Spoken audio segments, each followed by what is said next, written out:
You're listening to the Nature's Image Farm podcast. I'm your host, Greg Burns, and we're talking bees, homesteading, and the old-time ways. This episode is brought to you by EnduraHive wax-dipped equipment. The days of painting bee boxes are over. Our unique wax-dip process expels water from the wood, replaces and impregnates it with our proprietary blend of microcrystalline wax, offering superior weather protection inside and out, without the mess or expense of paint.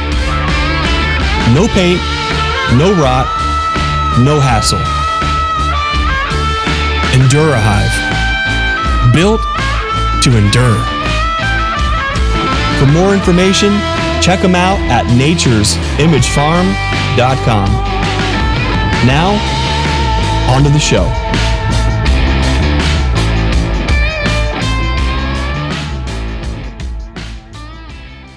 Well, hey guys, welcome back to another Stream Team Beekeeping Chat. Brian, Bruce, how you guys doing? Doing good, man. It's good to see you guys again. Brian, how are you doing? Look how smart you're looking tonight.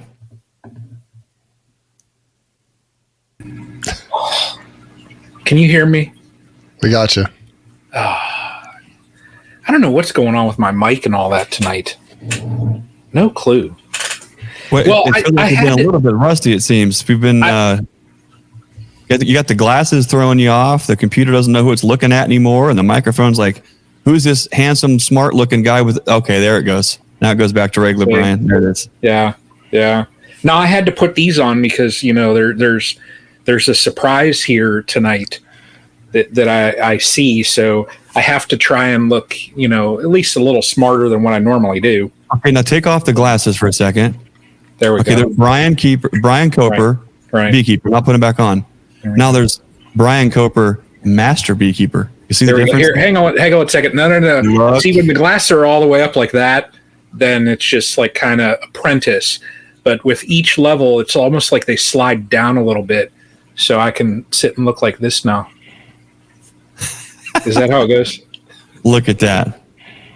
Oh, man. Well, it's good to see you guys. It's been, this is the time of year, I think, where everything kind of piles up and stacks up. We got a lot of fun stuff to share. But last week, I was so under the weather. I didn't even have a voice. I couldn't even think about getting in front of the computer. The week before that, we were coming back from South Dakota on a pheasant hunt, and I got a couple fun photos to share with you about that. But I always hate when we miss and we all don't get together.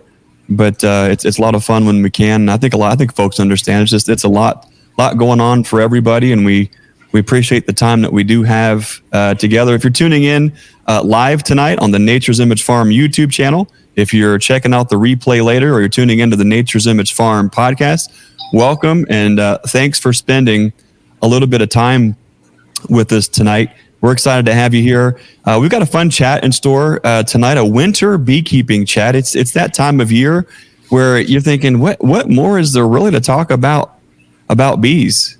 But if you find yourself asking yourself that question, you almost have to ask yourself another question. Are you really a beekeeper? Because if there's one thing beekeepers love to do, it's talk about bees, no matter when, right?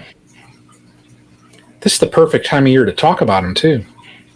It's kind of fun to talk about bees when, you know, you're not in the thick of keeping them alive or splitting them or growing them or selling them or getting a crop off them. And, all kind of things like that. But tonight's I love that intro that we played first. And the reason we played that is tonight we have a very special guest. There are a lot of great beekeepers, a lot of folks that we consider friends and family that are in this beekeeping community. And one of my absolute favorite beekeepers, not only on YouTube, but honored to call him a friend. I love this guy's particular style, his approach. I love his humbleness. I love his heart. I love his integrity. Everything about this guy. He's and I'm going to talk him up, and he's going to get after me for it. But I think a lot of folks can look up to that kind of approach because it's just a no nonsense, nothing but integrity, sharing the way that he does things, not telling you how to do things. So tonight, folks, it's our absolute honor. Give it up for the one, the only, Silver Diamond White Trash, Mike Berry. Mike, welcome to the show. Hey, glad to be here. Honored to be What's here. up, Mike? What an intro, right? Mike, where did we? Let's go back in time for first off, Mike. How the heck are you? I've missed you. I feel like we haven't seen you since the conference last year. It feels like that. Yeah. What's what? There's a get it at some point tonight. Let's get caught up on all things Mike Berry and Berry Best Honey. But Mike, how have you been? I've been good. Been busy, but been good. It's just one of those things. You know how life gets. Sometimes we get busy, we get caught up, and we're trying to do our bees. We're trying to do our life and trying to do everything else. But just been really busy. But it's slowing down now, so that's a good thing. But all is well. All is well. Awesome, Mike. Tell it for folks who haven't caught your most recent video, getting kind of like a yearly recap. Brian can leave a link here where folks can check out that video. Tell us about what's the this entire season been like for Mike Berry at Berry's Best Honey. It's funny you ask. Now we were just talking. I was just talking to Mr. Ed today. He called me out on the job site, but I was talking with him about the time you texted me today, Greg, and we were talking about it. That we're both very glad it's over and ready to start a new one. Hoping we get just one normal season next year because it was the video. It was just bits and pieces, but mostly it was about the ups and downs. I wanted to show that we were excited about getting started. I wanted to show how early we got started and how everything exploded, and we thought we were going to be just booming with honey, chasing swarms, keeping them in the box, to all of a sudden we had a freeze and everybody around here was down, and that was everybody around here. I don't know anybody that didn't do better than 50% of what they did last year, including commercial beekeepers. That's from Mississippi State University talking about that. And then, how when we thought we finally got it and we did get the honey, then we had a drought and then things exploded again and we had just craziness. It was just an absolute, you get those seasons where you see things for the first time. This is one of those where many firsts were seen all the way up at the very end. And I finally just had to stop and get away from them. Don't open them again and see what happens because I don't want to see anything new. I want to wait till next year to see something new. Mm-hmm. Yeah, man, watching Mike's season, mine paralleled it. The weather-wise, it was almost exactly the same it usually is, but it was just a weird, strange, difficult year this year. I do think we had a little better tallow results than you did over there, Mike. Here in my particular area up north, they had issues, but here it was not bad. But overall, we're still fighting stuff here. It never ends. Yeah, it wiped us out over here, and it was funny because it was a belt of tallow that was out. It was so down south, like New Orleans and south. Those folks, they didn't get the freeze we've got. So the freeze hit the folks that had the tallows that were just putting leaves on, those light green, tender leaves, and so that frost or that freeze went all the way up, all the way up north, of course. But there was a point where the tallows weren't putting on leaves yet. So between that point and the part of New Orleans, everybody, that belt across the south, just got hammered with the freeze because the tallows never recovered. So up north, their tallows went ahead and bloomed normally.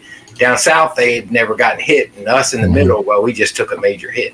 But the good thing, and Jeff and I were talking about this today, was the honey we got was fantastic this year. It was a very dark golden caramel type honey. It's delicious.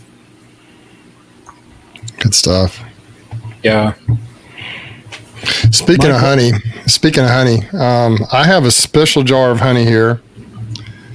It is from Brown and Daughters Honey Company in Israel. Wow. So awesome. I think he was in town for Thanksgiving, or he came over to the States, and he brought it in. He mailed it to me. I wanted to actually do a little taste test tonight on it. I haven't opened it up. I actually the lid off a little bit. I got a little tiny taste, but not as much. So I'm going to taste it. It's pretty cool. He's obviously in Israel right now. It's not as it usually is. They're having a lot of issues. Hopefully some things might be calming down in the country itself, but I know there's still a lot of strife over there in the Middle East. So in honor of Connor and his family and the good work he does over there, he's a physician over there in Israel. I thought I'd taste a little bit of this honey from Israel right here from his bees. Isn't this cool though? That's cool. Nice. Beautiful. It's a beautiful, like a light gold color.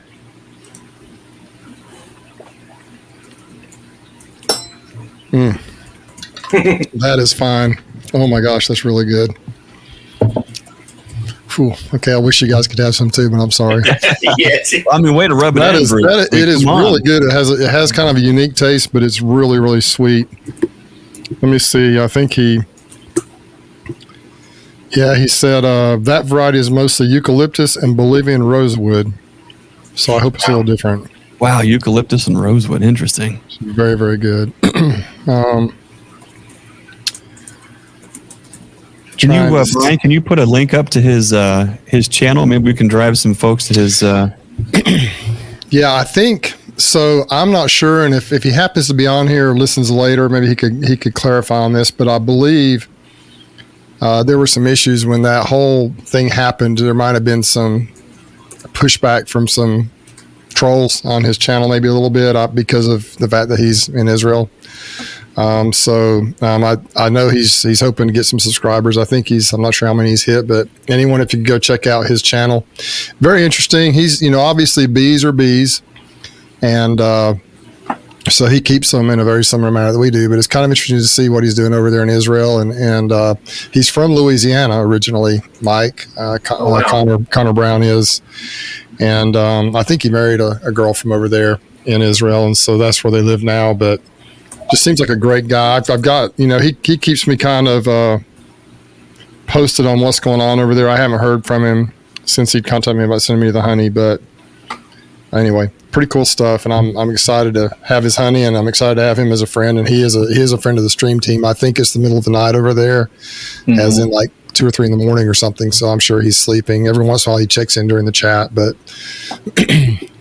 Stan Gore says it's 3:15 a.m. in Israel right now. So Anyway, pretty good. It's pretty cool. It's really good stuff. And I appreciate that, Connor. I just thought I wanted to actually do a taste test tonight, and I thought it was kind of awesome. fun. Isn't that amazing that, there's a lot of things that unite folks and divide folks. One of the greatest uniters, I think, for a lot of us is we share a common faith in that we're believers, but there's also another beautiful uniting denominator, and it's these bugs in a box. And I think these two things that we're, I think, equally passionate about, when those collide and you meet folks and connect with folks that share the same values, it's an amazing thing. There aren't, I mean, if you think about it for just a minute, there's a lot of great things that people are interested in, and there's a lot of great things that people share in common. You might be on a Facebook group page or an internet thread forum or something, but there's nothing quite like your faith, and there's nothing quite like these bugs in a box. For whatever reason, there is just a very special, unique place for these bugs in a box, and that's why it's so fun to have Mike Berry on tonight and to share that clip from. That's been a little over a year ago, wasn't it, Bruce? When we were down in Alabama. That was a good day. That was July 29th of 22. So it's been almost a year and a half. But what a day that was! I can't even. It was incredible. Yeah, it just was such a fun day, man. It's a blessing to be able to spend that kind of time with each other. You meet folks, you know them. When you don't see them, you miss them. To spend time with them in person is just such an incredible blessing. It's going to be awesome to see so many folks here soon, January 4th through 6th in Louisville at the North American Honeybee Expo. That's going to be a lot of fun. Stan Gore just mentioned, what did he say? Was it 29 days away? We should have a big calendar, and the big X is off, but it'll be here. It'll be here quick. If you're tuning in tonight, I want to say hi to a lot of the regulars tuning in tonight. DC's Bees, Flower Street Farm Bees, Russell Amon, We've got son of one, our pal Stan Gore from the Texas Friendly Beekeepers. Welcome. Tom Nolan from Hivetown. Tom's all over the place. Looks like I think he just threw that comment up there. Tom. You might as well call Tom Ricochet. I mean, he is all over the place. All the conferences, repping for not apiaries. It was fun to have him here for the Creator Convergence. So it's fun to see everyone just kind of doing their thing. We got Todd at Loma Vista Bee Co. Darren, the Pennsylvania beekeeper.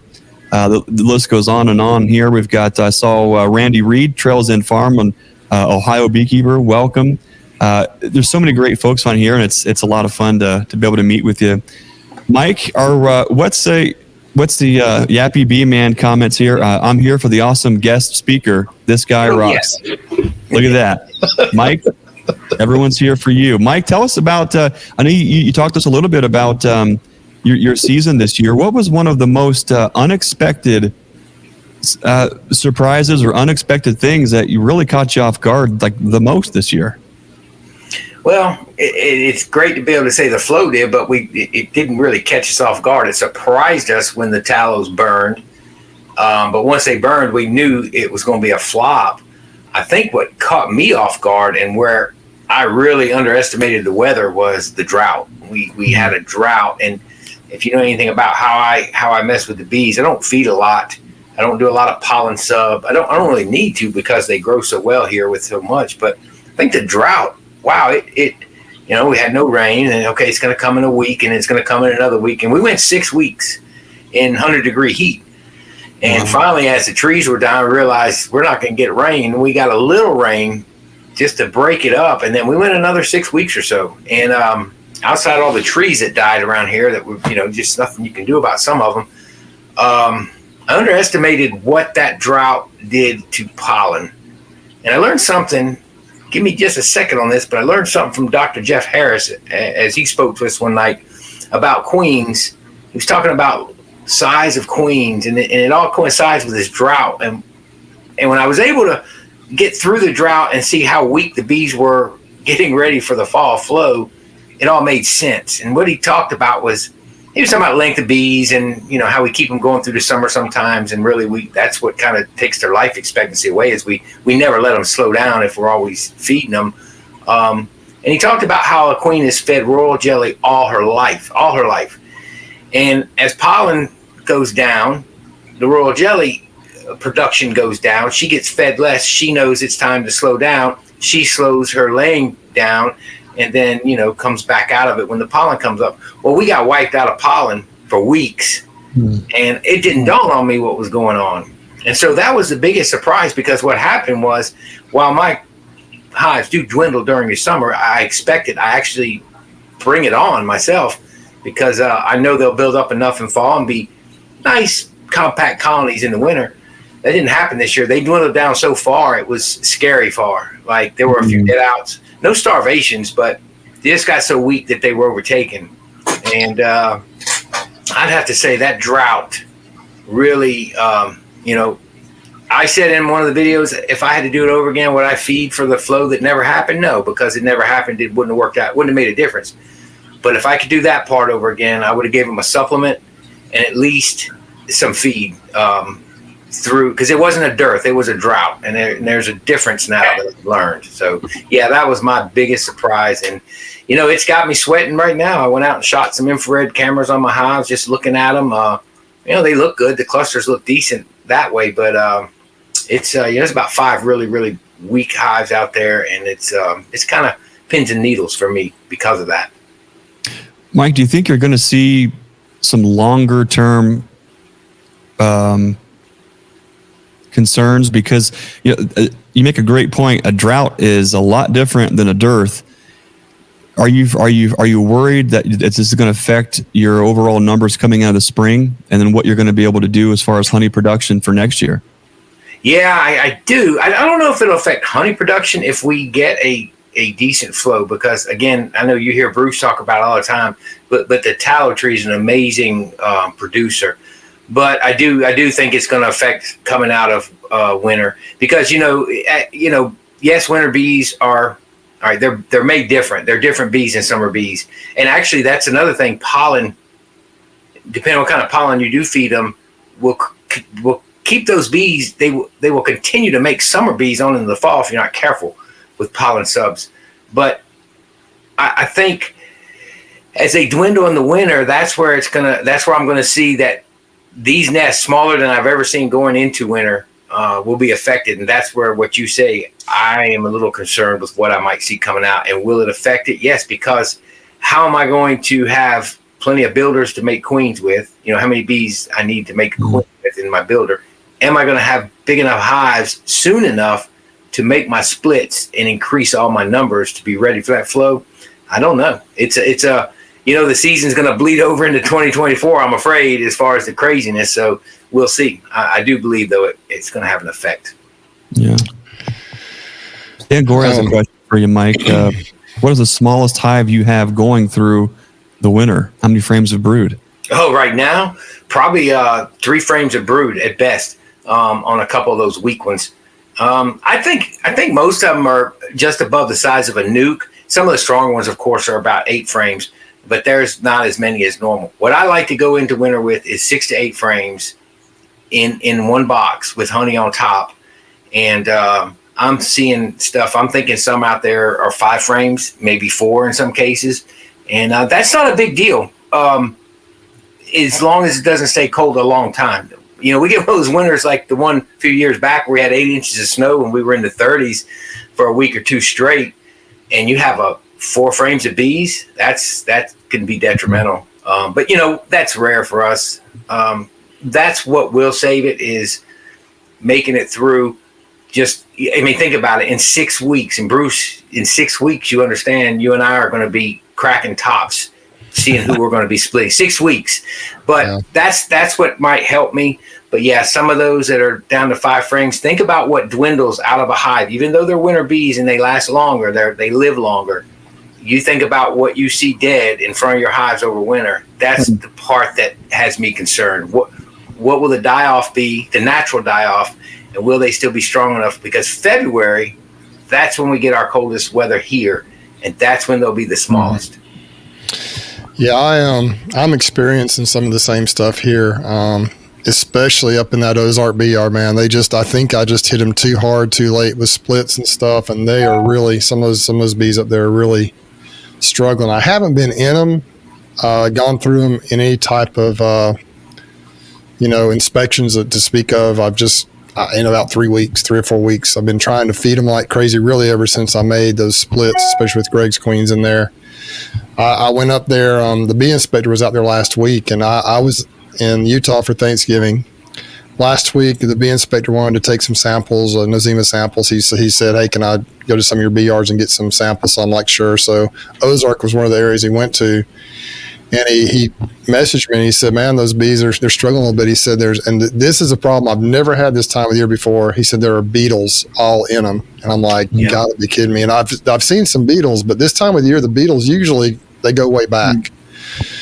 And so I went up there. I was just passing through Sunday afternoon. We had something going on up in Montgomery, me and Davis, my beekeeping, but there was a meeting up there, and a bee meeting. We went up there for that. Some political stuff we're getting involved in up there. But I said, hey, man, can we just stop by the Ozark yard on the way through? And I actually found a couple of dead outs, and we cracked 3 or 4 hives up and just peeked in real quick. It hasn't been cold, really. And some of them, no beetles at all, and others, there were quite a few beetles we saw just by cracking the lids. And so he had some Swiffer sheets in his truck. I threw a few in some of those, and we didn't go through them. We just couldn't. It was late.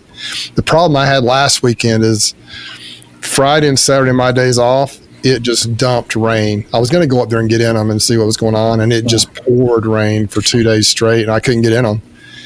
And so I'm going to probably do a video this weekend, maybe on Friday, a couple of days from now. And I'm really afraid of what I'm going to find up there. I think there are some really good, strong colonies, but there are also some that are really struggling. I've been feeding them like crazy. I will say this, some of them, the weaker ones, I put feed in them like 3 or 4 weeks ago, some of the frame feeders, and they haven't consumed the frame feeders, which I thought was very bizarre. But they've downed all the open feed. They've taken it right down. So I think some of those colonies may have just been too weak to even, I don't know. It's been very bizarre for me. I think the rest of my bee yards are doing pretty well. I just think I broke those colonies down too much. too late. And I'm going to do some ICB, original Tennessee Tim there. I need the murder sauce. One of the problems, Mike, tell me what you think, and maybe you guys too. Down here in the wintertime, if you deal with beetles, do you notice that the treatments don't seem to be as effective in the wintertime for the beetles? Like in the past, like my towels that I use, they don't seem to catch them as much. Just the different things I seem to do don't seem to be as effective in the wintertime, and I'm not really sure why. Seems like maybe I see that, but I think a lot of that might have to do, and this is me guessing at this, but my best guess at that, because I understand what you mean. The beetles normally calm down by now, but it's not because they're gone. I think they stay with the bees more. They don't seem to propagate as much in the winter because they're trying to stay warm in the cluster with the bees. So because I've seen weak colonies, and I'll open them in February, and there'll be beetles in there, but they weren't affected. And I'm like, what? That's just strange. But no, I never caught them in traps much in the winter at all. Yeah. I don't think they're as active, and You're the bees, right. Of course, aren't chasing them as much either. So, it can, we do have our warm days, but the bees, what they do on the warm days is they go run out looking for forage. Yeah. So they're just not as active. That's my best guess. I don't think they're reproducing. Like, I don't see larvae and stuff. Right, I just see tons of beetles. But DC's bee says, Bruce, more humidity. And that is a great comment because it was very wet up there. These bees in Ozark, probably 75% of them are kind of mostly in the shade. When I first set up that bee yard, they weren't, but the trees have grown since then. And so it was just a very wet. Of course, it rained for 2 days. When we went by there, I was like, oh my gosh. So I'm really worried about what I'm going to find when I go up there. But we'll see. We'll see what happens. And I think the last time I checked, the other bee yards are all still looking pretty strong. I just really think I broke those colonies down almost too much, too weak, too late in the season up there. But I'm hoping to nurse them through winter. And I think if we can nurse them through the winter, I think in the spring they'll bounce back. But it's just been some weird things. And I really anticipate my video, if I shoot one this weekend, it's not going to be a really good video. I'm not going to look like I have a clue what I'm doing because the bees are going to look pretty rough. So but I kind of like to show everything as well and show you kind of some, weak colonies as well. But I don't know what I'm going to do. That's kind of my thoughts right now of something I may do. But anyway, Matt Kirtland says I don't have any beetle issues in any of my hives. The other bee yards, there aren't many beetles in them at all, and but they're stronger. So we'll see. It's going to be interesting. That whole beetle thing. I mean, I know Brian doesn't really. Brian, you don't really struggle with hive beetles at all, do you? If I see 20 across all of my hives, that's a lot for me. 20 in one. I can come down and I probably have some of those colonies right now. I probably have hundreds in some of those. Well, guys, sharing means caring. Just send Brian a care package with a whole bunch of hive beetles. I'm going to be doing some. I wouldn't wish those upon anybody. Yeah, hive beetles used to be just the bane of our existence, and it felt like no matter what we did, we were always struggling to get ahead of it. What's amazing is over the last couple of years since moving here to the new farm, which, I mean, we're only literally, I can see the other ridge of the old farm from the new farm, but just nothing's, the equipment has stayed the same. Our bees have stayed the same. What has changed is the soil composition. Even just being one ridge over, the soil composition has changed, where the old farm was a north-facing hill with spring seeps all the way down it, which was beautiful for, I dug a pond at the top of the ridge at the old farm to gravity feed water to the cows and the pigs and everybody, and that was beautiful. However, that's not an ideal, being so wealthy with water on a site. The negative was that a lot of those areas, the soil was anaerobic, it was heavy clay, and it was always dank. It was just the soil was just, it was wet, and that's where we absolutely constantly struggled with hive beetles. Here at the new farm, a half a mile away, on top of a ridge, with we actually have topsoil here. We don't have the kind of water issues at all, and it's just a completely different ballgame. The only time we really have issues, like this year, I might have lost. I didn't lose any colonies to hive beetles, but we had overall maybe 10 colonies where we had slime outs. And we're talking like 2 or 3 frame splits where we dropped a queen cell, something happened, she didn't come back. And then that 2-week interval, there was no bees to kind of recharge the nuke. They went, there's no one home to protect the protein. So hive beetles move in, and that's to be expected when you're making queens and making splits. It's nothing like, I mean, it wasn't that long ago where I felt like we needed murder sauce, we needed Swiffer sheets, we needed black landscape fabric, we had to salt the earth, we had to do all the things to try to catch up. So I guess the reason we say all that is, if you are struggling with hive beetles, I don't think anybody necessarily has an answer, but one thing that I do feel like is a reoccurring common denominator is moisture, whether that's humid environment that's just a breeding ground for them, whether it's in the soil or the hive. So that's just maybe something to think about. You bring up a good point, though, Greg, because I read that when I very first started. You can go to Beekeeping for Dummies, very beginning books, and they'll tell you about that. Kim Flodden talks about that. And that's what it's the soil content. And so what you hear is everybody says, and I'm not saying this isn't true, what I'm saying is you hear it constantly of put your hives in direct sunlight.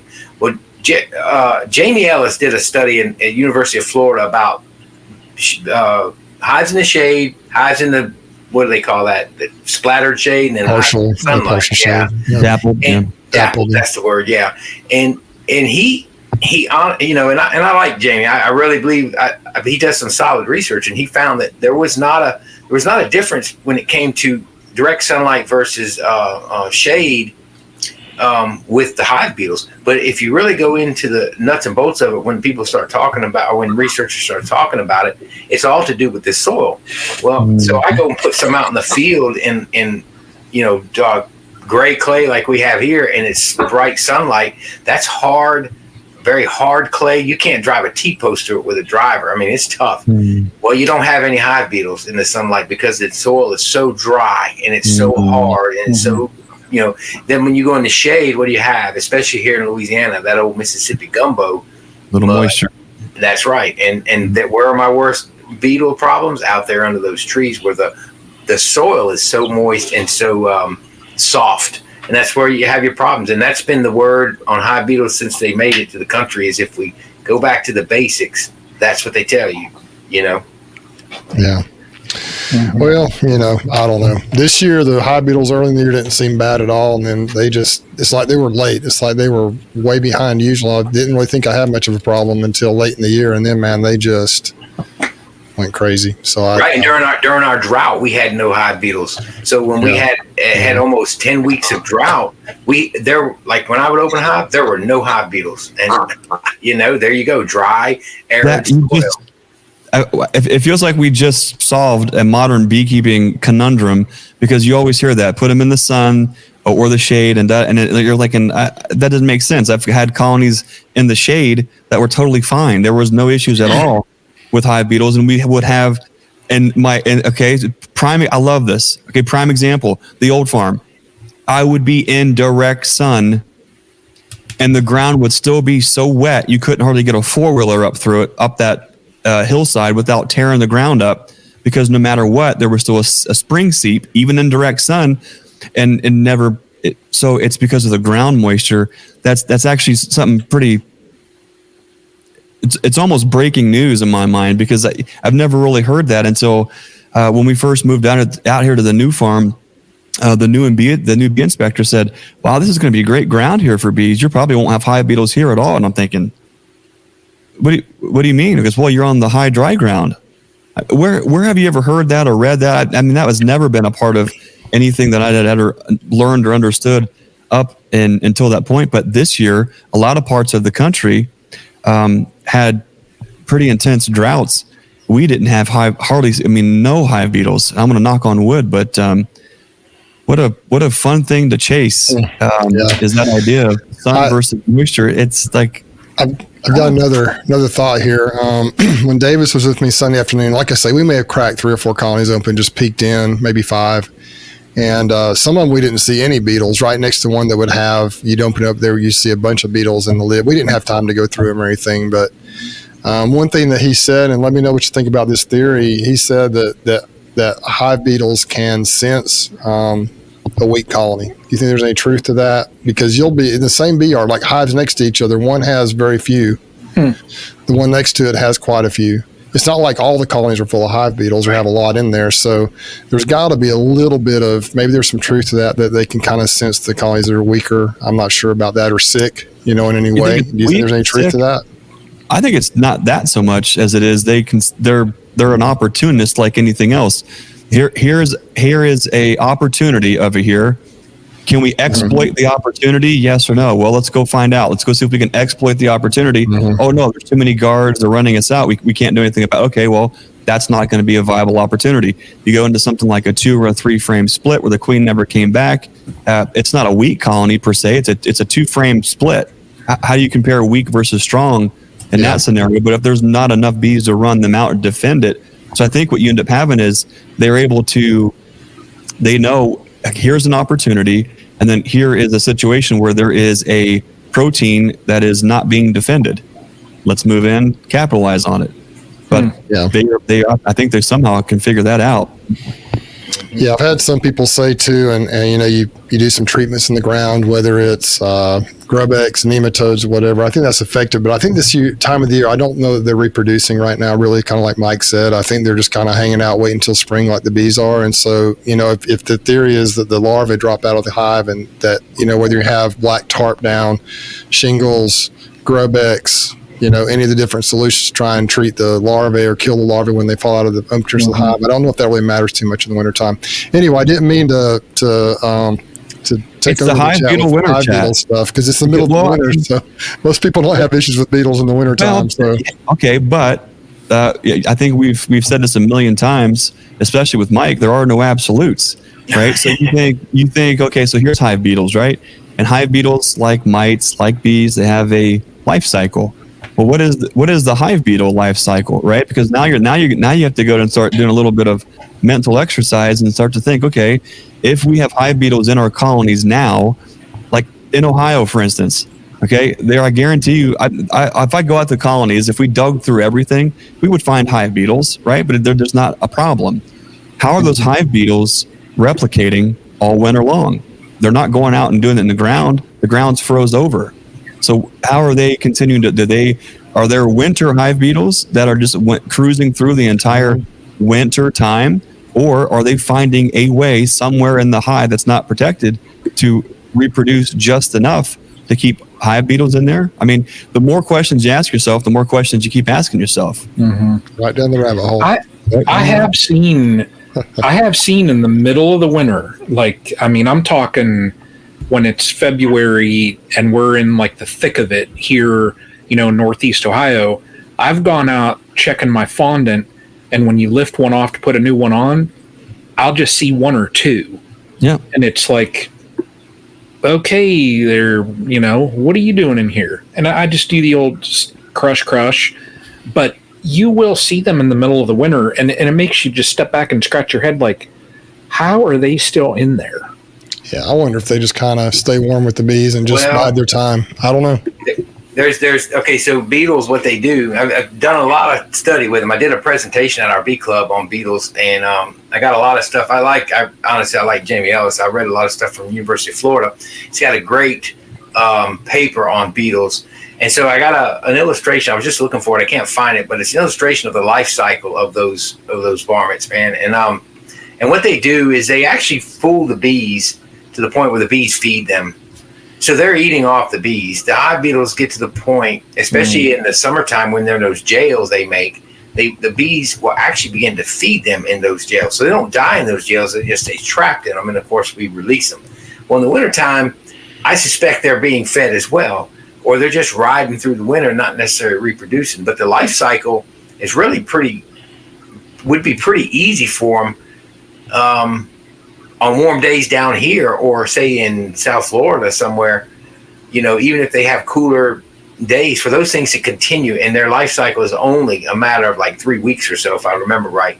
Wow. And, so once they begin to lay those larvae, you can almost always find 1 or 2 larvae in a hive if you look hard enough where there's beetles present. And even if it's just that 1 or 2 that's getting in the ground on a warm day and the ground never freezes here, you can pupate those things. And, it's all about that soil where they can pupate. And so I'm like Bruce, though, the instructions on GuardStar, for example, say you don't even bother treating until your first sign of beetles in the spring.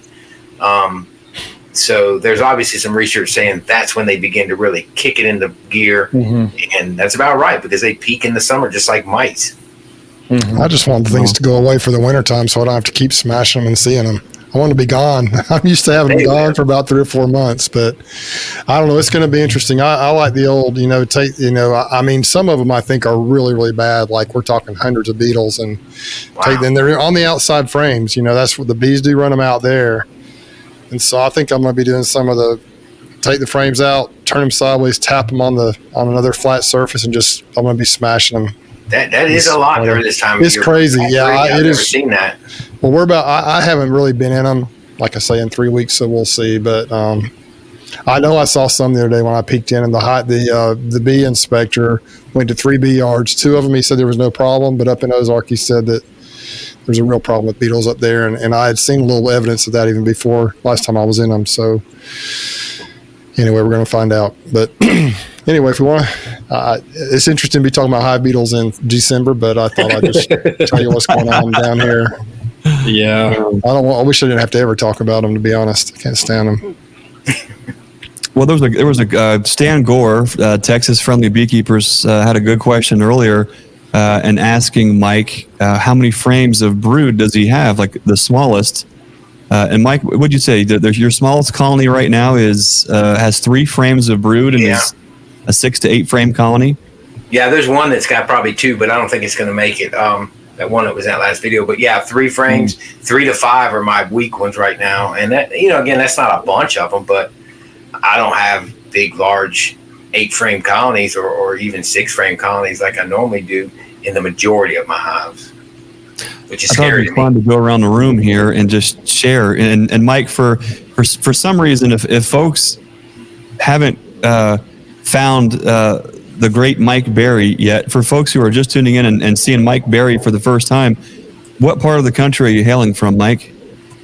I am in southeast Louisiana, just kind of northeast of Hammond, Louisiana, at the I-12, I-59, or I-55 interchange, just about 60 miles north of New Orleans. Okay, so Louisiana, 2-3 frames of brood, a 6 to 8 frame colony of bees. So let's go a little further north to Bruce. Bruce, what do you think right now your smallest, and we should preface it, the smallest colony that you think will typically make it under your management? What's your smallest colony going through the wintertime?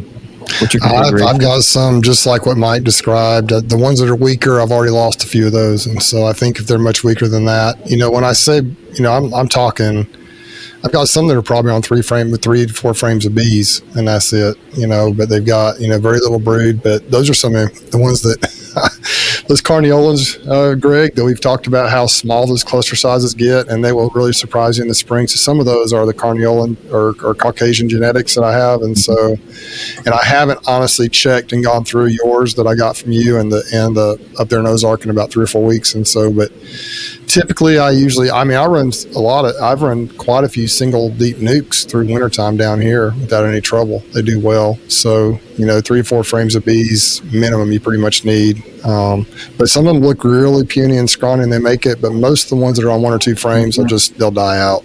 They just die out. And I've had some that happened the last couple of weeks actually. Brian, what about you? For folks, if for some reason, if folks don't know who Dr. Brian Coper, Master Beekeeper, is, Brian, where are you hailing from? And talk to us about your smallest configuration this time of year. So I'm going to say, Greg, I think you've been in an environment with low oxygen because you're spitting out all kind of silly words tonight. My colonies, they're very similar like Mike, because I have a couple that are a little smaller than what I would like. There's one that even, like, they were, 4, almost 5 frames, and they were all in the top box. So I literally, last time I went out, I took that bottom box off. I mean, I think there was maybe 10 bees in it. So I've got ones I've got 2 or 3 that are like that, very small. And then I've got other ones that are, 6, 7, 8 frames. So, and as far as brood up here, I mean, I think everybody knows Northeast Ohio, we're into the cold now. Now, not quite where I would like it, because we've got a couple days where we're going to hit almost 60 here this weekend. And it's crazy because there's absolutely nothing out there for them. You drive around and I tell people it looks like death here. It's not a single leaf on the trees. Nothing is in bloom. So it's very hard on the colonies when we get days like that this time of year. I would rather have it below freezing, and that way they could just kind of stay hunkered in and, not break and cluster and flying around. But somebody got the cuckoo. Oh man, I love the sound of that. That would be me. There we go. Cool. Mike Berry just showed how to interrupt.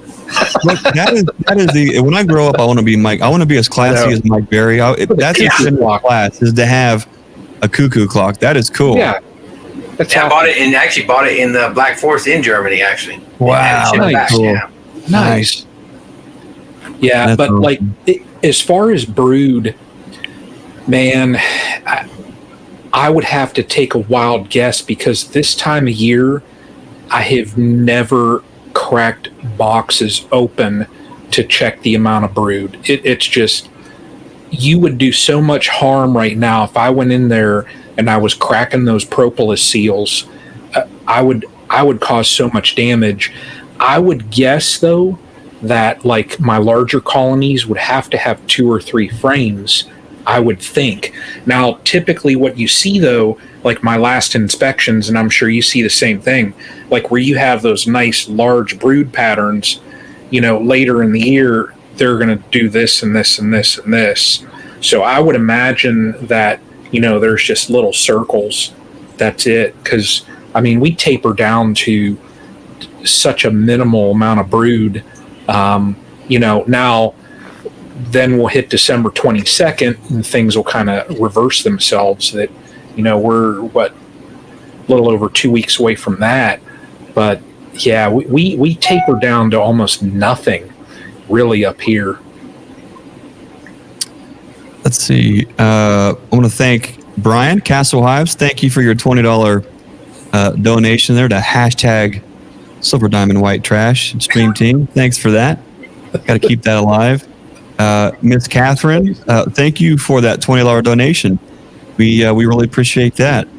Grammy, Lisa Gowan, the Grammy's midwife, suburban homestead. Her comment here is, Greg, Pink has about 1 frame of brood in that nuke. She is busting loose. And so, if you're not familiar, Pink, let's see, Pink would sort of be a half sister to, I believe it was Hadassah, which were a couple of queens that we sent Lisa this year. One was the queen we caught on her visit. That queen that we actually caught from the swarm midair was a weird, goofy thing.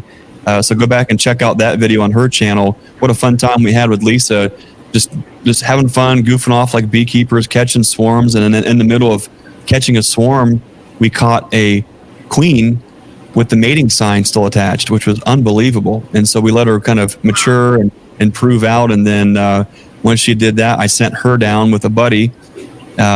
So Lisa could have some of those genetics down there in that yard.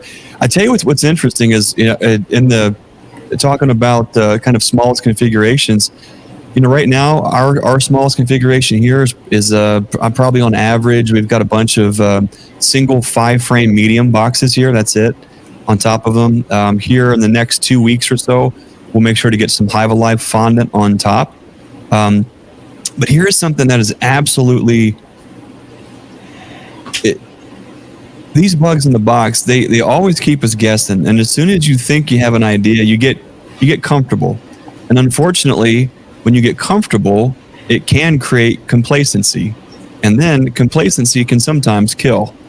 What's interesting is, historically, if we had a normal winter, like if you were to say, Greg, talk to me about what a normal winter is like for you in Ohio, I would say, well, it's A normal winter is complete abnormality, where there is nothing but highs and lows and warm and cold and ice. We're getting more ice and wet now than we are getting snow. I mean, our kids,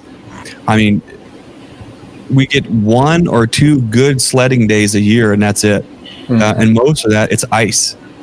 They have fun because they go fast, especially here in the hills. But the trouble with that is the type of bee that we've tuned for our area is a bee that is frugal, that downsizes, especially in those kind of and when we have cold weather where there's no forage, they downsize on their own.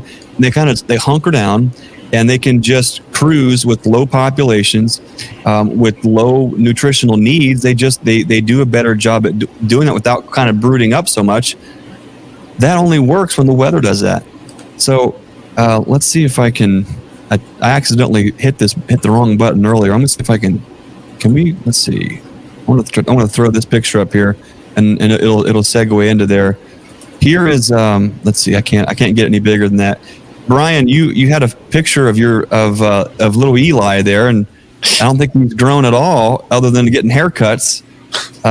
Here's old Fritz that we got not too far after Eli there, and recently, a couple weeks back, we missed the Stream Team chat. We were out in South Dakota hunting pheasant with Jeff Johnson at Premier, and we took Fritz, which is a pup. He's 10 months old. He's a German short-hair pointer. We took him out to South Dakota just to see how he does on pheasant. Well, he left a pup and came back a gun dog.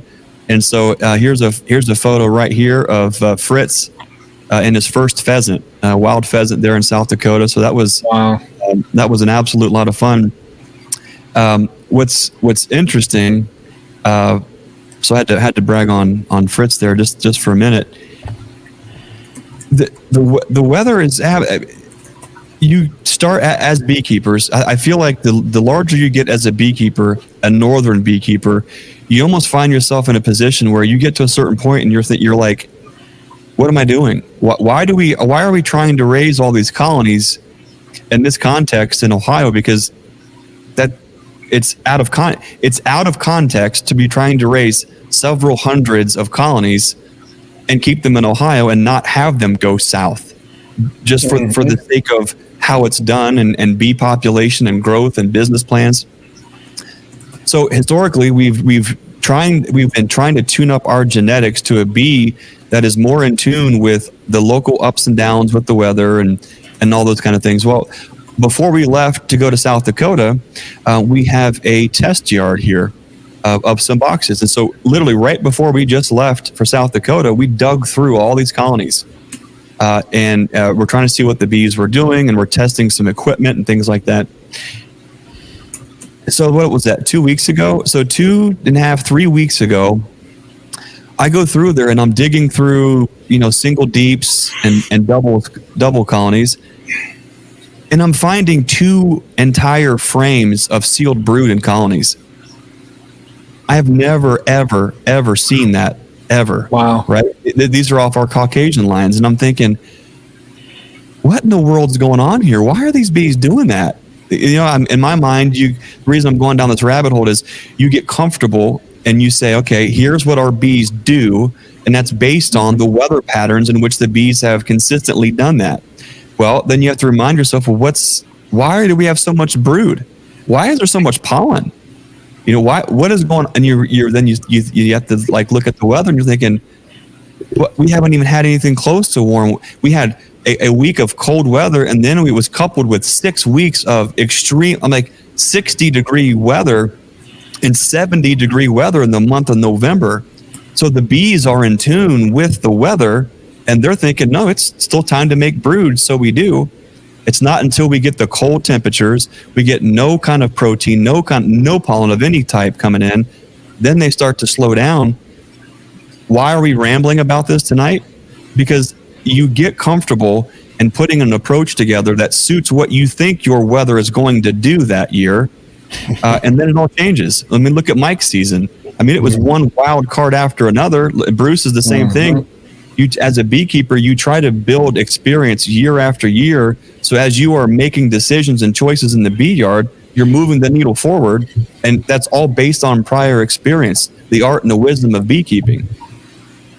And then you have goofy things in the weather happen, and you're looking at your bees, and you're trying to think, what are you doing? That you don't do this. You're not supposed to be doing this. What's going on? And so it's like there are no absolutes. No matter what we do as beekeepers, the name of the game is getting comfortable, not knowing anything about anything, and just knowing that we are going to go with the flow and improvise every single time. Mike, I don't think that approach is for everybody. For folks that need absolutes and they need cut and dry and they need black and white and they need a recipe for beekeeping, that ain't going to work, is it? No, it's fun, man. You're talking like literally when you texted today. I was talking to Mr. Ed, and Jeff and I were talking, and I was telling him that very conversation we had. That was what, the Ozark yard, Bruce? Isn't that where that was? We were in that yard, and we were talking about absolutes and variables. And you know, I said there's like 12 absolutes. I don't know, something. You know, it's not many. Like you take a queen out, they're gonna make a queen cell. That's an absolute for the most part. But there's variables to everything, and you can't. Okay, so you can't bank on any absolutes. But I'm supposed to do a talk next summer, hopefully, if it still pans out, at the North Carolina Beekeepers Association. And one of the things I was going to be mentioning was with some mentorship and all that, and about teaching bee biology. And if Stan Gore's still on here, he'll know, because we've talked about this on his page, is you know, teach the very basics of bees, some of the absolutes, the bee biology. This is you don't have to be a scientist, but to learn that stuff. Because what you're describing with the bees, and this goes back to when I was in EMT school, and I was learning to be an EMT, and they were teaching us more than we were supposed to know. The paramedics were.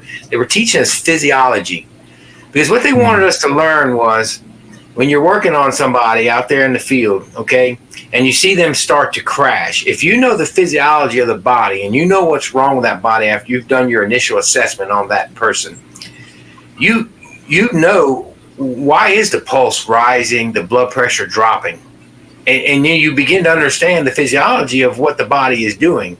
And that way you can treat the body, and you can begin to put in interventions so that you can help save that person, or stabilize them rather, to get them to the ER. Same with bees. If you know the basic bee biology, so with what you're doing up there, what struck me is you understand what that, like, you just described why you think that's happening based on the weather and based on what the bees are doing and based on what you're doing in your test yard, because you understand the basics. So when we know the few absolutes and we know bee biology, when those variables are thrown at us, we can then begin to remedy them. Just like my learning lesson now with the drought. I knew what Dr. Jeff Harris taught me. Now I know how it applies. Now I can begin to, this is what I was going to tell the people up there when I talk to them, knowing the basics helps you be ready. Knowing the few absolute helps you handle those variables when they present themselves to you. And so it's so important. And it's going to, what this lecture is going to do is kind of coincide with, stay away from YouTube as your teacher wholeheartedly. Learn the basics first. No, don't try to learn what Greg's doing or what Mike's doing or what Bruce is doing or what Brian's doing in their area. Learn the basics so that when the variables are thrown at you, you know what to do with those variables. You know how to address that problem. Then go on there and get your ideas from all the YouTubers and all the different people and pick and choose.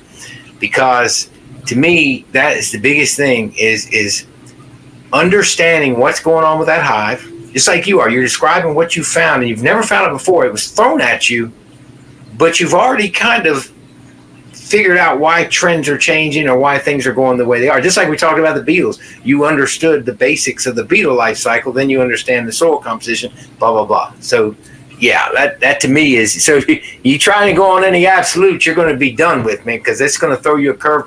If you stay stuck in that one way that you learned from that one person, and you didn't broaden your horizons on any type of bee biology or anything like that, you're going to be in for a tough time, because those variables are going to come at you fast and hard.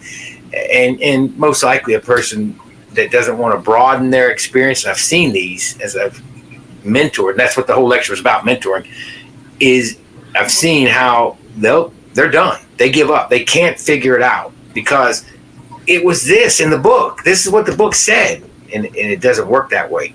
But know the basics of it, and you'll be able to work with those curveballs. Now, you may not work with everyone. And just like this year, the drought taught me something. Never experienced a drought like that since I've been a beekeeper. But now I know, because I knew the basics of how the queen speeds up and how she slows down, why she slowed down, and why my hives dwindled. That's kind of... as folks are moving forward with their beekeeping journey, folks listening tonight live on the Stream Team Beekeeping Chat, if you're listening to this on the replay or the Nature's Image Farm podcast, ask yourself the question, where are you at in your journey? It's not a contest, right? It doesn't matter if it's 30 years or if it's 3 days in your journey. But Mike, you're bringing up some really great points that I think for folks, all of us on the screen in the chat or listening later, think about this for just a second. We got Mike in Louisiana, we got Bruce in Alabama, we got Brian in Ohio, and I'm here in Ohio. We just went around the room and talked about what our configurations are looking like for the wintertime, and they're absolutely the opposite of what most people would think. They would think, well, wouldn't Greg have 8 or 10 frames of bees, or doubles, or triples, or Brian's even colder? Shouldn't he have like giant hives? And like Mike and Bruce, shouldn't they get by with just little tiny colonies because it's warm and they can feed and they can go to the bathroom? And like, it's one thing to learn how to do something. It's another thing to learn when to do something. But what I would challenge everyone listening to this chat is start to understand and learn why to do something. Why are these things going on? When you understand the why, the when and how is a piece of cake, right? I'm looking in these colonies and I'm seeing, why are these bees brooding up? Well, okay, what do bees need to brood up, and when do they typically do that? And oh, okay, well, here's all these things that puts you in a completely different learning opportunity, spending time learning. Now, the trouble with this, Mike, you do a lot with education, with your local bee club, speaking at conferences and engagements and such. Everybody wants to. I shouldn't say everybody. A lot of folks who getting into a new hobby or a new passion, right? They want to find a quick metric for success. And nobody wants to fail. What husband is going to finally convince his wife to go get a Traeger grill, right? And they're not putting tube steaks on there, right? You're going to go get a pork loin or a pork shoulder or a brisket, right? You're going to go put something nice on there, right? And then so what are you going to do? You're going to YouTube and Google and try to, okay, how do I make a brisket, right? Or what is the 3-2-1 method for smoking ribs, right? You're going to go through and do all. You guys can tell I'm getting a little hungry. So you do all that kind of a thing, right? And the goal is, right? Okay, all I have to do is Google how to do this, when to add the seasoning, when to wrap it in foil, how long does it need to smoke for, right? And then the formula is, ta-da, right? I'm the king of the grill, and my wife's patting me on the back, and we've just justified our expense. And now, guess what? We'll do it again next week and invite over some friends. And here we are. We are now barbecue experts. Well, that's not the way it works with hardly anything, especially beekeeping.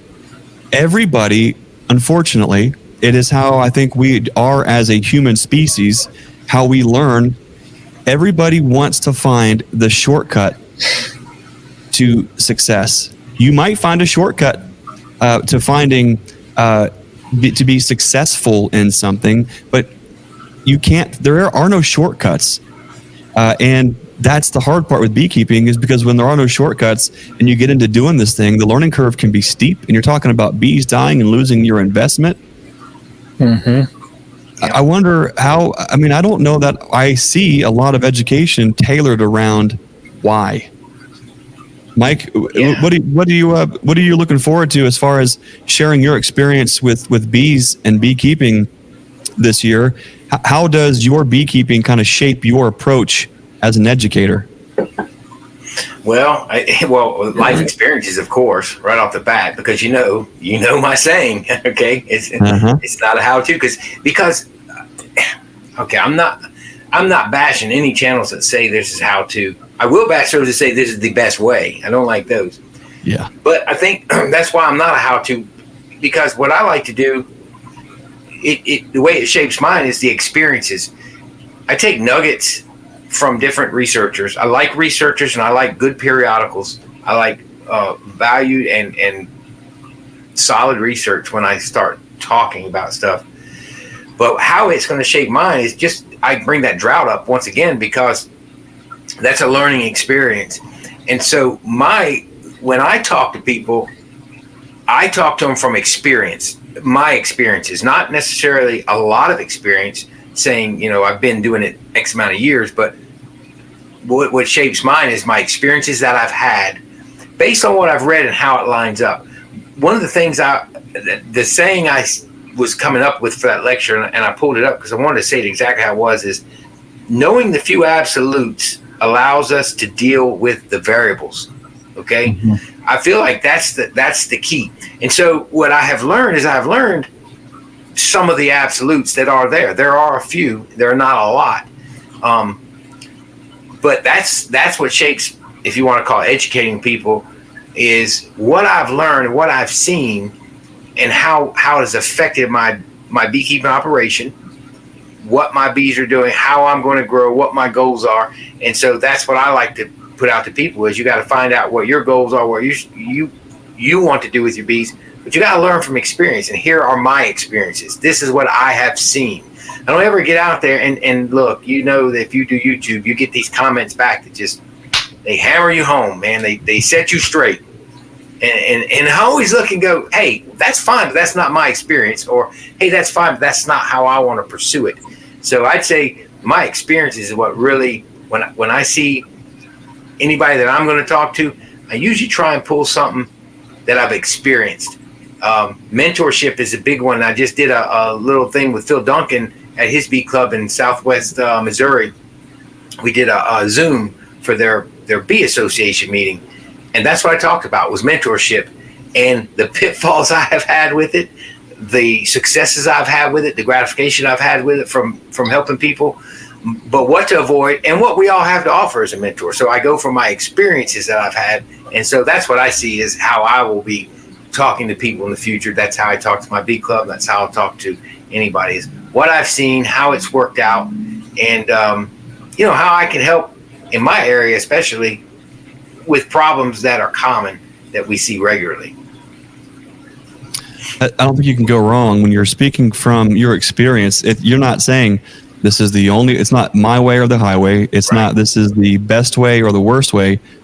It's speaking from experience. And what I like about that approach, Mike, is when you're sharing your experience, like Bruce does on his channel, like Brian does, like you do as well. When you're speaking from experience isn't like, I'm patting myself on the back with all my experience. A lot of times when we are actually sharing our experience, we're sharing the hard lessons learned. And those, for a lot of us, the greatest lessons we learn are unfortunately the hard way. Right. We lost 150 colonies because we did this, or we weren't expecting this to happen with a drought, and we'd lost X amount of honey crop, and that affected our bottom line. And therefore, here's what the next year looked like. There's so many things that we learn. You can't save everybody from all of their hard lessons learned, but we can share our experience. We can share our hard lessons learned, and hope that we can plant just a little seed for somebody that if they find themselves in that scenario or that situation, there's maybe a point of reference where hopefully they won't partake in the same hard lesson. Right. But maybe if they learn from somebody else, or at least there was that in the back of the mind, as they make their own mistakes, they can now share those hard lessons learned with somebody else. And I think that's how we pass the torch. That's how we operate with transparency. And that's how I think it's not just about beekeeping, it's about being our brother's keeper. So it's not just about educating for the sake of, hey, well, I want to see you do well. But there's a certain camaraderie I think that we have as beekeepers from one to another. We want to see folks do well. And so I like that approach, Mike. I think that makes Well, makes a lot of what sense. you just said makes what you just said also. When you hear me in some of my videos, I'll say, well, if you do this, this is what's going to happen. This is why it's going to. It's and then I always try to follow it up with, how do I know? Because it's happened to me or something like that. And what's really cool is, I told you I like to read a lot about it from different researchers, like the Jennifer Berry's, Jamie Ellis's, the Delaplane in Georgia, all those guys, mostly Southern folks, a little bit of Northern folks, but because they're more regional for me. But what's really cool is when you see your experiences line up with that research. And so that's when a lot of times when I mention that kind of stuff, it's to say, hey, I know because I've done it. And hey, I know this research lines up in my area because this is what I've seen. And so I think it comes from a point, just like you said, to say, I'm telling you this because it's happened to me and it's worked. And I'm telling you this because it's happened to me and it's been a flop. Or, hey, these things are this bad because if you do this, this is going to really hurt you. And so that's kind of, it's experience. It's saying, look, don't do this, try this, whatever you want to do with this, but I've tried it and this is the outcome. Yep. That's awesome. I want to thank Bruce's Bees. Bruce, thanks for the super chat tonight. # world famous Mike Berry. Oh, Mr. Ed got me on that one. It's on my shirt. It's on my shirt now. More than welcome, Greg. Grizz Wingfield as way, $20 super chat. Stream Team rocks. Ed Grizz Wingfield, we appreciate you. Thanks for doing that for us. As we start to wind it up for the night, folks, if you have any questions for the world famous, one and only, You guys. Mike Berry, also known as the Silver Diamond White Trash Beekeeper himself, put in some comments in all caps, and we will be sure to be your liaison to the red carpet man himself, Mike Berry. Kenny Bach, I want to thank you for that super chat. We thank you, sir. Silver Diamond White Trash Apiaries. Yeah, it's not happening. I like it from my chat, but we're not going we're not going any further than that, I don't think. Picture the scene. Picture the scenes. I know, that's the problem. If I show up at the Bee Expo with a shirt that says that, oh, Brian. You know what we need? All right, we need one of these really good Photoshop guys. Here's what I'm seeing. I'm seeing Mike Berry, kind of more in the Cousin Eddie approach, right? The hat, right? The robe out in front. The Silver Diamond White Trash. He's got that would be perfect, right? And then have all the Berryisms. A shirt on the back with all the Berryisms are. I mean, that'd be perfect. Someone should get on that. Patent pending, trademark. that's awesome. Yeah. All right, send us some questions in all caps, and we will make sure that Mike answers all of them. Russell Koopman, thanks for joining us tonight. He's got a question. It says, Greg, what will Brian invest his honey money in? Good question. Mike, what do you think Brian's going to invest? No, Brian, you can't tell us. We're going to let Mike. I know what he's going to invest because he called me and asked me for a review. Well, that's just one thing, but I'll tell you what, there's I think I've got 3 other things that I'm picking up at the expo, and I'm sitting here scratching my head. I'm like, I'm probably going to have to put something on the top of my car. He's going to have a Cohen uncapping system before you know it. There you go. I could see that. We could store it here for you. No problem. Yeah. So Mike knows, but he's not saying. Yeah. I can't wait to get that thing. Let me tell you. Okay, guys, stop. You're just teasing us now. Well, he had a couple of things. I might have talked him out on one of them, but I don't know if I did or not.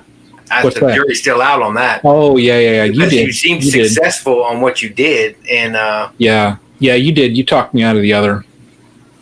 Bruce, these guys are just teasers, aren't they? They're just going on, just teasing. Bruce, what do you think? What's Brian going to spend his honey money on? I think I know part of it, but I'm not going to say because I'm not sure. But nobody's going to tell you. I don't have any idea. I think it has to do with honey, though. I know one of it actually has to do with honey, right, Brian? One of the objects actually has to do with honey. It does. Both of them did that I was thinking, but it talked one of them out, so. I know what it is. Yeah, I can't wait to get that thing. I can't wait for you to get that easy loader. I can't wait to see videos. That's a big deal, Brian. Let's give it up for Brian, guys. Brian, easy loader, making it happen. One hive at a time. Crazy. I mean, I guess I would lift my 13 colonies from, I could move them like inches at a time. Take me like 5 minutes to do it. Are you going to spill the beans, or are we just going to sit here and no, I'm getting, so I've got that heated bottling tank that I'm picking up. So, and trust me, the honey that you see right back over there, those will be the last jars that I ever sit with a ladle and a funnel. 5 hours to fill bottles for the market. And I'm ladling honey. So I can't wait to, look at that's hilarious right there. Happy Kraken season. He was waiting for Kraken season for so long. I'm surprised he's able to type that.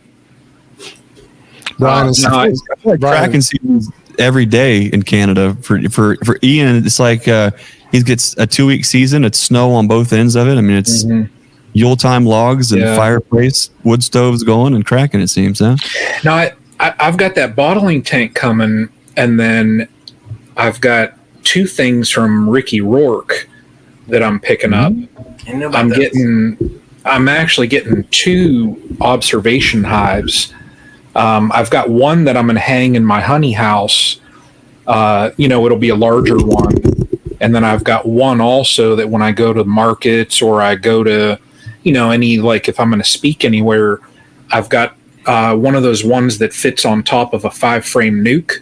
Mm-hmm. So he actually got those all built out. So I just need to watch like my room. I mean, once I get there and I see how everything will fit in the car, I think I probably am day one just going to pack everything in the car just so I can kind of see how it fits. And if all else fails, I'm going to talk to this other guy that I know in Ohio that I know he hauls a pretty good sized truck. So, and say, hey, no problem. Can I throw something? But no, my plan for next year, and I'm going to stick to that, is I'm going to switch over, other than my 8-frame colonies, everything's going to switch over to single brood. So that will free up, yes, I have enough equipment that I can run, I think, 22 or 23 doubles. That doesn't mean I'm going to go up to like 40 singles. I have, extra. Listen to Mike. I'll see though, because this year kind of it humbled me, because when I even got into the 20s as far as doubles, that's a little bit of work for somebody that can only dedicate a certain amount of time. Right. Now, when you switch over to singles, we all know, I mean, I'm not checking every single frame out of the 10 frames. Your outers are going to be stores, so you're only looking at a couple things, bing, bang, boom, done, move on. So I think I'll have to learn transitioning to singles. Okay, well, I'll need to get that pace and get that rhythm for just zipping through the colonies. Now, if I can manage to go up to 20 or so, I've got the equipment easy. So there seems to be a fantasy land thing, though, and I mean that respectfully, with single brood, because you throw the word out single brood, for a lot of folks, when we talk about single brood management, if it's single brood management for honey production, a lot of times those start off as doubles, and you're shaking 2 boxes worth of bees into one box to then put a super on top or a medium format on top for harvest. Are you talking about actually just raising the entire colony the entire season and just a single deep plus the supers they use? Or are you talking about more of the traditional single brood management where you're shaking doubles down into a single for max production or medium frame format harvest? So I probably am in the spring am going to get them down into one single and then super them very early. And yes, I'm going to have to probably feed like I've never fed before, because when you rob that honey off of them, they're going to have nothing left, because, when those queens are going crazy, out of 10 frames, how many of those do you think are going to have brood? So if I take all their honey, then I'll end up killing them, but I've got to see where my sweet spot is with it, because I want to increase my honey production is one thing I want to do. So we'll see. It's going to be all new. I'm so used to doubles and kind of that comfort that doubles give you. So we'll see, It'll be interesting seeing how that, how the name of the game may switch to swarm management and trading one thing for another. Yeah. Mike Berry, we've got a question from Tim Morris. He asks, Mike, will you be participating in the honey swap at the expo? Well, I probably won't. Last year, what I did was I bottled up a bunch of 8-ounce bears with a small label, and I threw them in my backpack. And the first day I carried like 40 pounds of honey in my backpack, it seemed like. And basically I would just swap with people as we met. I don't know about that whole honey swap thing. Like I don't know that I heard it was happening last year, and then I didn't see anybody doing anything, and people just kept, so I had it. So people just kept coming up to me and giving me a bottle. So I'd give them a bottle. And so that was the honey swap. So I said, well, I'm just going to do that this year. So probably just going to carry it on me. And when it's gone, it's gone. And I'll tell you why, because one of the neat things, as you guys well know, and I know, Bruce, you really love this part of the expo for sure, because you always talk about it, and you and I can see eye to eye on this. It's so great meeting the viewers of your channel and talking to them. And if I drop all my honey at that table, I don't feel like it's quite as personal for me. That's for me. I'm not saying the honey swap's a bad thing. For me, I want to kind of meet the people and hand them the honey. So if I see Tim and he comes up to me, and he doesn't have to bring me any honey, I don't even have to swap with me, and we just want to talk and hand him one, then that's kind of how I'm going to do it. If I can find the 8-ounce bears, I think I'm running out. I thought I had a bunch. The plan is, Bruce, to do it that way. Bruce, are you participating in the honey swap? I don't know if I am. I'm probably not. I usually bring a few bottles, but I don't want to bring a whole bunch, so I don't think I will. Brian? I appreciate it. Yeah, people have always given me some. I've always had a few bottles. The first year I had a few bottles I brought, but it's just, to me, to lug around a whole bunch of bottles of honey, it's just not my thing. I mean, it's okay, but it's not really what I do. What about you, Brian? I only have 28 more jars left. I'm also running low. I'm not going to have enough. Selling out, man. Yeah. Now, I do have one more bucket, but that's like, I want to keep at least some for, if I know, like, my mom or Tara's family, or, my brother needs a little bit or something like that. It's just the family and friends fund there. But I probably will end up not bringing any, just because it'll be one less thing I got to worry about too. So, well, I'm with you guys. So what we historically haven't participated in the honey swap. Not that we've got if that's your thing, then cool. What we've done, and what we would still invite folks to do, is usually folks will come and they want us to have a jar of honey, and they'll put it on display, and then we'll have an entire display that fills up at our booth where everyone is seeing all the different honeys stack up. So this year we'd invite folks to do the same thing.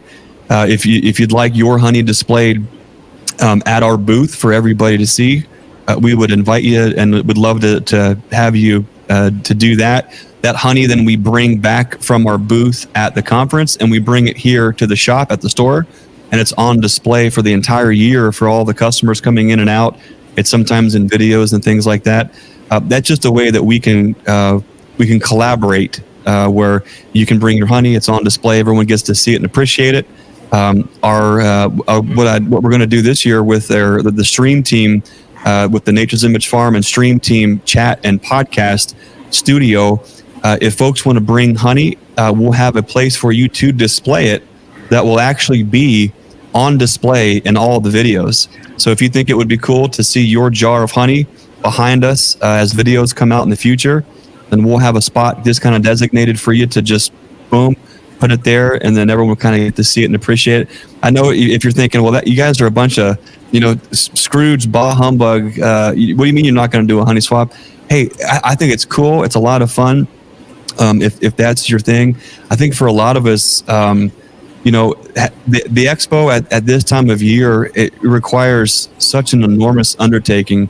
Whether you're a content creator and you're thinking about footage and camera cards and batteries and showing up and seeing people and having a good time, whether you're a vendor and you're trying to make all these other things happen, if you on top of that are running a business and have a large family, there is an enormous amount of work that has to go on to be able to show, to be a part of these expos. And at this time of year is extremely taxing, and it weighs significantly on your spirit, on your heart, as you are trying to navigate through this season anyways.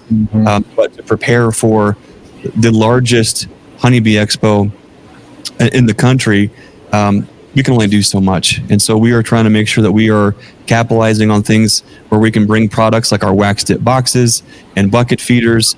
We've got a brand new product that will be debuting at the conference.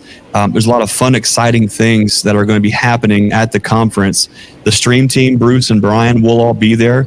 We'll even rope special red carpet guests to come sit down with us at the podcast studio, like the one and only Mike Berry. We'll get him back on there again. So we can only white trash. That's right. We got to class it up. We got to have Mike Berry there again. So anyways, we all can only do so much. We have to appreciate that and accept that. And so I guess that's where we're at. Good question. I got a great comment here from Honor Mountain. Love that name. The comment is, yet another great stream team evening. Truly looking forward to seeing y'all at the North American Honeybee Expo.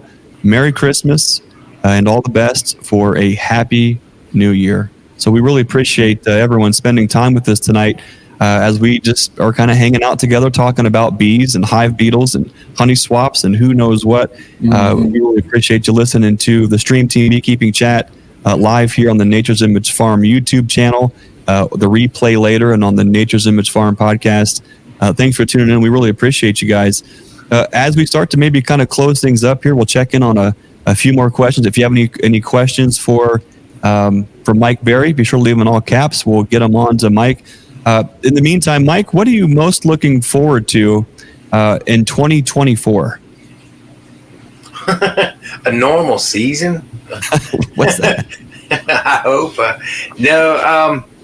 I've stabilized over the last probably 4 to 5 years. I've kind of stabilized my management strategy, what's comfortable, kind of like what Brian said, that sweet spot you find. And I'm looking forward, provided we get through this short winter with the bees as small as they are, just an actual season where I'm still maintaining the same type of management program that I had before, where I've actually gotten, this is going to be my 3rd year of actually running the management strategy the way I have. It has yielded dividends with the bumper crop last year, the 50% loss that we all took down here. That bumper crop made up the difference. I still made 50% and didn't struggle.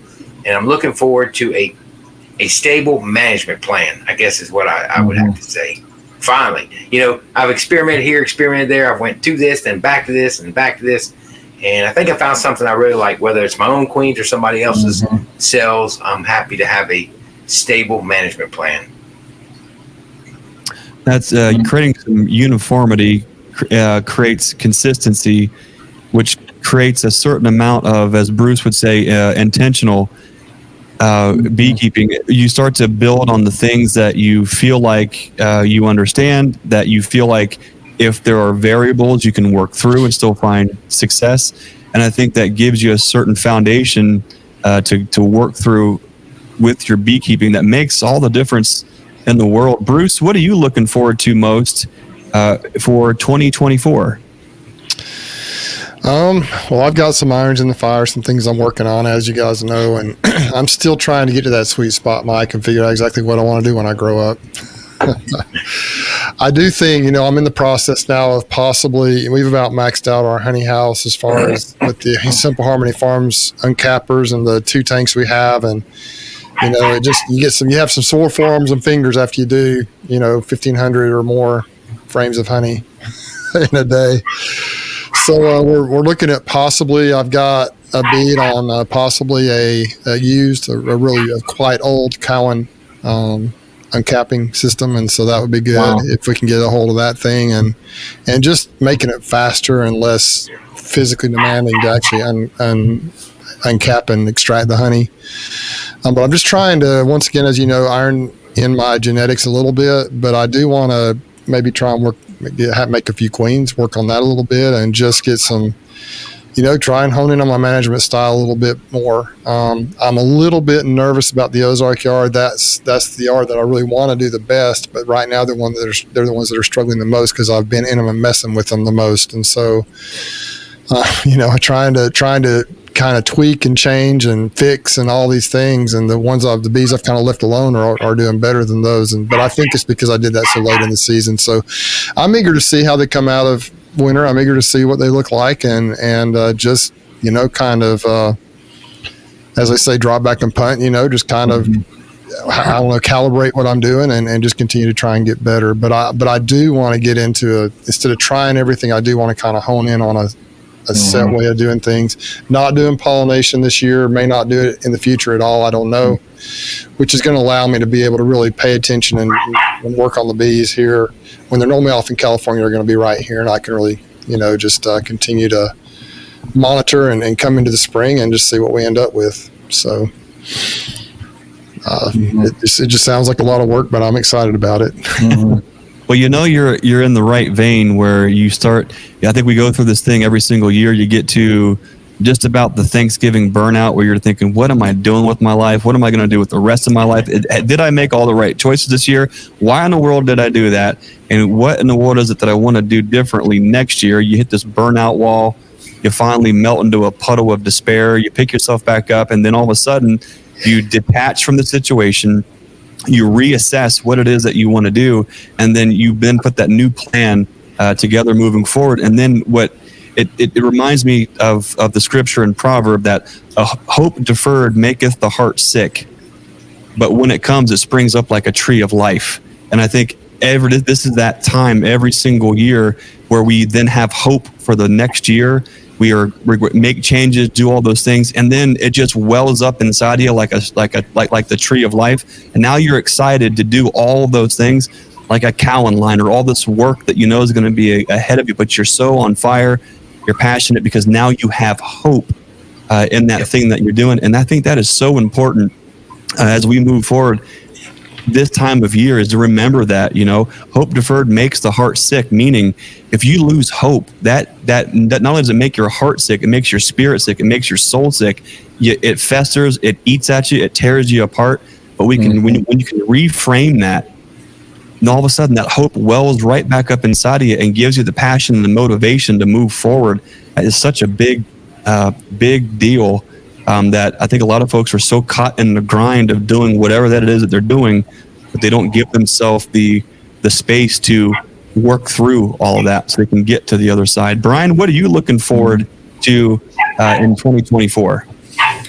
I tell you, similar to what Mike and Bruce said, I mean, I want to find, yes, I'm going to transition to a different style of beekeeping, but I'm hoping that by doing so, it gives me that stability.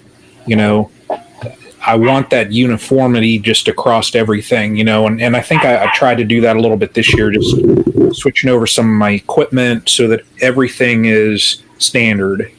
I don't want multiple different types of feeders. I don't want multiple types of, hives. I'm switching everything out so that if I have one specific task, I don't need to worry about, oh boy, well, I got 5 of those over there and I got 6 of those over there.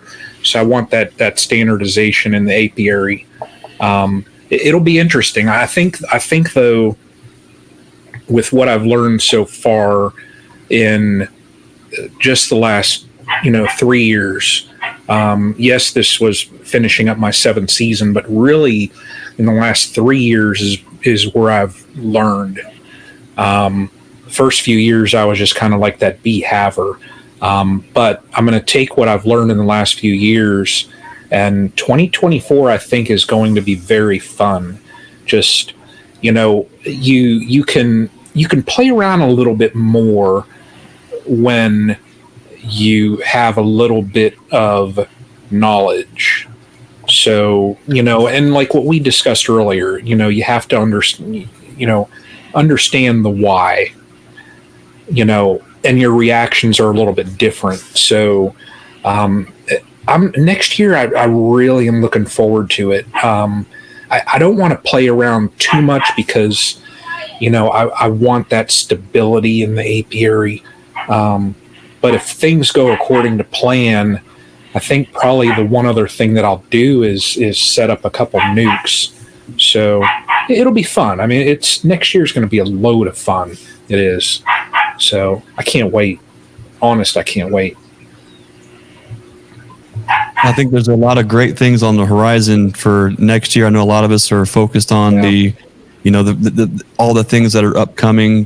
For here at the farm, I am really looking forward to cutting a lot of dead weight, feeling good about changing some certain things up, doubling down on the things that we are finding a lot of success in, and feeling not only comfortable, but just accepting a lot of these things where a lot of things as you grow a business or you grow a bee yard, unfortunately you do some things because it's comfortable. And you think you have a certain outcome if you do step A, B, and C. But even when you do those things, the results eventually you can't escape the number. You can't escape the data from it. And when you accept that and you detach yourself from whatever it is that you're doing, it's as simple as 1 + 1 equals. And if you need 4 or greater, that's not going to work. So, okay, cool. Let's put that behind us. What is working? Let's put our efforts there. And so there's so much I want to say about that. Now is not the time, but I'm looking forward to 2024 in a big way. A lot of that we'll talk more about later. But I think, if anything, I'm just thankful for where I'm stubborn, I'm hard-headed, but I'm thankful that occasionally God can still get through. And I'm in a position where I'm not attached to those things personally, whatever that it is in the bee yard or in life, and we can look at it for what it is and move on and make great plans for the future. So a couple things that I did want to mention coming up in 2024, February 10th, the Eastern Missouri Beekeepers Association will be speaking at that workshop just east of St. Louis with the one and only Jeff Horshoff, Mr. Ed. Nathan Coleman will also be there too. There'll be some great vendors. Looking forward to that. So keep an eye out for some links on that moving forward. Another conference we'll be speaking at up in Wisconsin, and I believe you're going to see Dr. Brian Coper and Bruce. Now, so we gotta have a doctorate for Bruce. Now we gotta have something fancy. We're going to have Bruce and Brian, and the stream team will very likely be up in Wisconsin for that state conference in early March. A lot of fun speaking engagements and opportunities coming up, I think, for all of us. But we're definitely looking forward to seeing everybody January 4th through 6th in Louisville, Kentucky at the North American Honeybee Expo. We are in booth number 200. I mean, right when you walk in the front doors, we're right there. We are right in front and center. You will see the Stream Team podcast studio, the Nature's Image Farm, and Larabi's super interactive hybrid booth. It is going to be awesome. And so we'd love for you to stop by, spend some time with Bruce and Brian and myself there at the podcast studio. If you've got some honey you want us to have or show off, or you want to be in the videos for us to bring back here to the farm shop, put it on display. We'd love to have you do that. One thing I want to throw out quickly before we wrap it up is if you are in Ohio and you are looking for Nukes packages or Queens, we do have packages available right now, 3 separate pickup dates here at the farm in Hopewell, Ohio. Go to our website at naturesimagefarm.com. Check out those dates, and we'd love to earn your business. So if you're looking for package Bs, Nukes for Queens, check us out. We'd love to help serve you any way that we can. Guys, we've been nearly going on almost 2 hours here.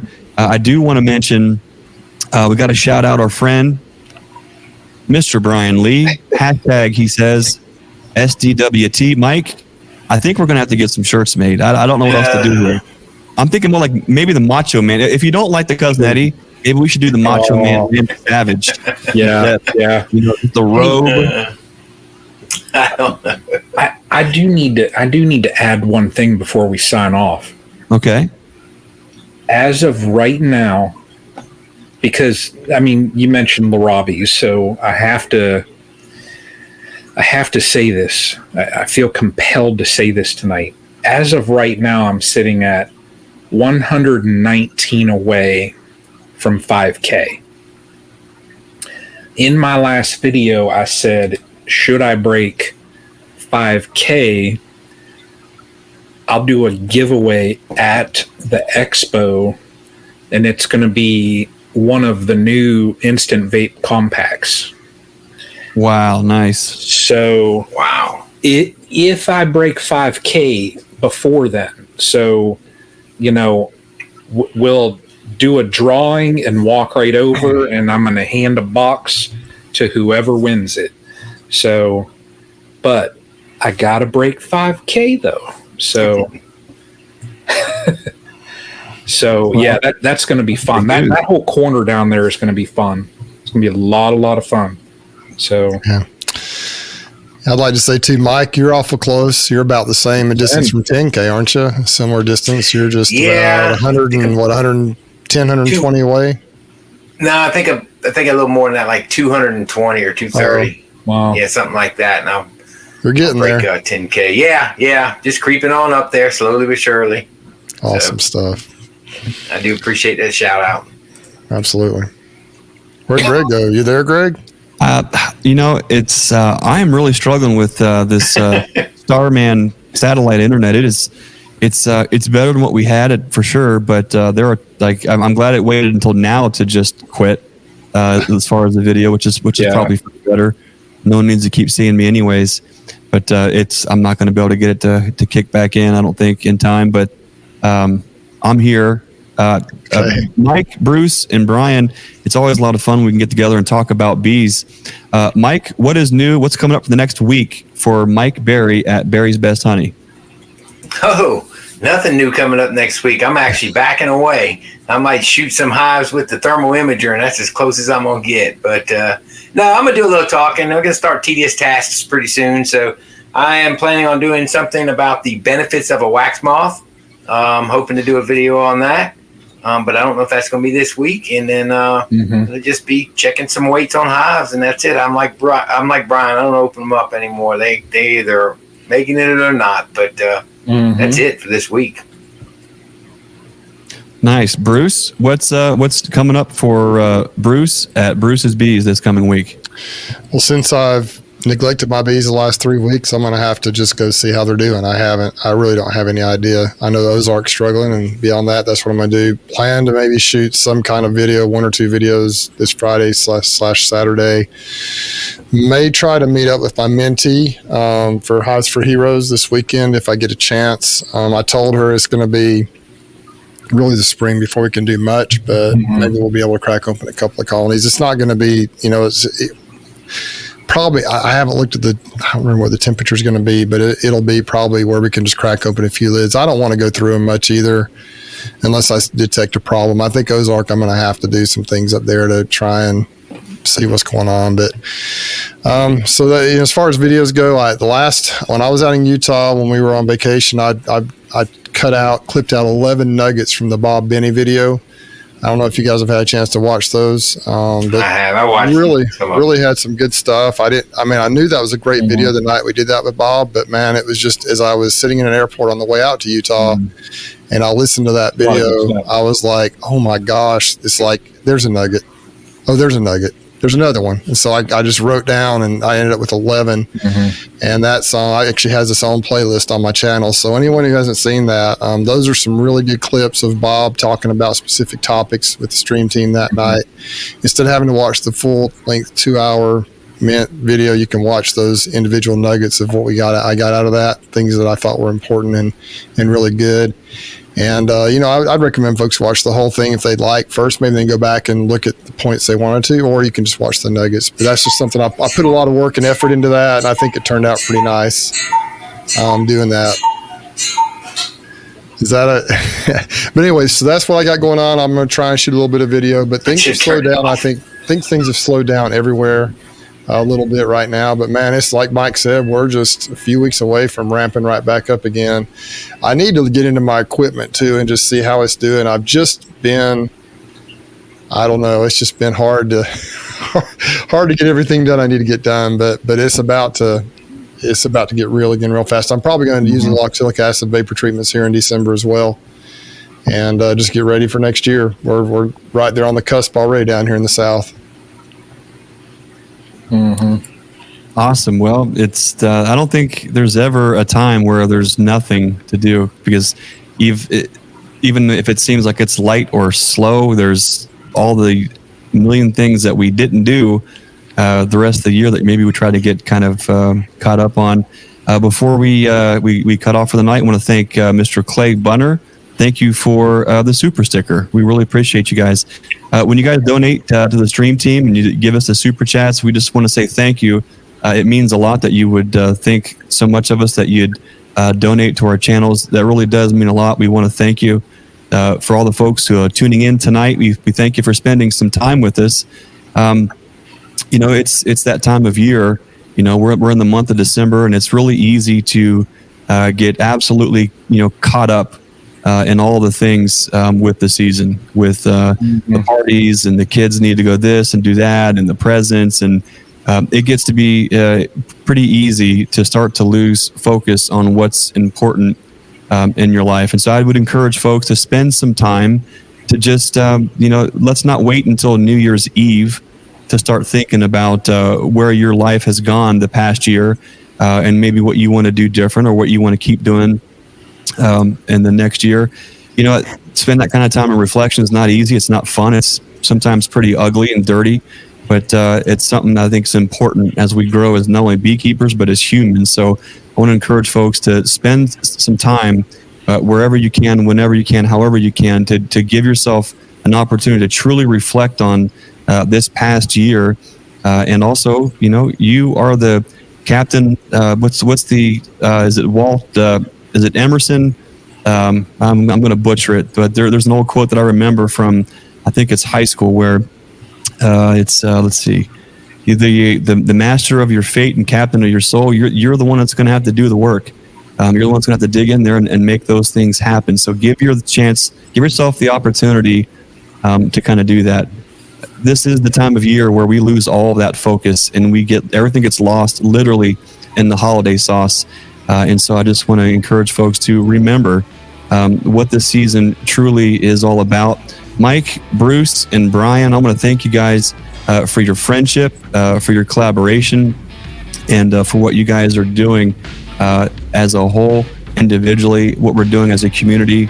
It's really important work, and I just want to thank you guys for your friendship and for what you're doing to literally be a lighthouse to others.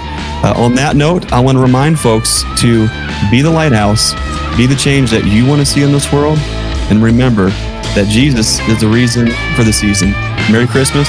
We'll see you next time. Thanks for watching.